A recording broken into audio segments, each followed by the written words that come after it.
Hello guys, welcome back to my channel. तर मी ही साडी मिशोवरून ऑर्डर केली होती। मला वाटलं की ही सध्या खूप व्हायरल आहे। पूर्ण नेटवर जर बघितलं तर मिशो व्हायरल साडी आहे आणि ही खूप जास्त सगळ्यांनी ऑर्डर केल्यापैकी एक साडी आहे। सो मला वाटलं मी याचा रिव्ह्यू करायला पाहिजे माझ्या चॅनलवर। तर ही अशी मला मिळाली होती। यामध्ये ब्लाउज पीस हा एकदम सेपरेट होता त्यांचा, म्हणजे साडीला अटॅच नसतात। जर आपण साडी आणतो तेव्हा ब्लाउज पीस अटॅच असतो साडीला, जो आपल्याला तो काढून घ्यावा लागतो टेलरकडनं वगैरे, पण ह्याचा पूर्ण वेगळाच दिला होता। आणि या ब्लाउज पीसला कुठेही बॉर्डर नव्हती। जी या साडीला ओव्हरऑल ही बॉर्डर जी आहे, ही जी आता मी दाखवते ही तशी ब्लाऊजला कुठेच, म्हणजे आपल्याला जर बाह्यांना वगैरे स्टिच करायचं म्हटलं तर अशी बॉर्डर कुठेच नाही आहे ब्लाऊज पीसवरती।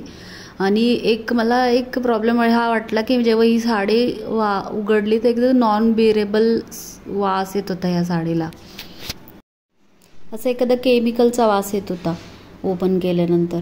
ओव्हरऑल जर साडी म्हणताल तर ह्याला ही लेस लावलेली आहे, बॉर्डर जी आहे ती एक स्टोनची लेस लावलेली आहे पूर्ण ओव्हरऑल साडीला। ती पण अर्धवटच आहे, पूर्ण साडीला नाही आहे, पदराला आणि असं खालच्या साईडलाच आहे। कापड जर म्हणताल साडीचं तर ओके आहे, म्हणजे चांगलं आहे। आणि लेस म्हणतात अशी साध्याने शिवली आहे, ती आपल्याला थोडंसं परत एखादी टिप घालून घ्यावं लागेल मला असं वाटतंय। याला जर कलर म्हणताल तर 2 शेडमध्ये कलर येतो याचा, म्हणजे ह्याचं थोडंसं ग्रीनिश शेड आहे आणि गोल्डन शेड मिक्स आहे। तुम्ही हा ब्लाऊज पण शिवू शकता किंवा ह्याच्यावर थोडासा वर्कवाला ग्रीन ब्लाऊज पण सूट होऊ शकतो। ओव्हरऑल साडी चांगली आहे, कापड पण चांगलं आहे, पार्टीवेअर म्हणून आपण यूज करू शकतो।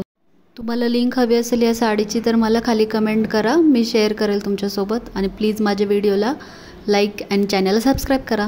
थँक्यू।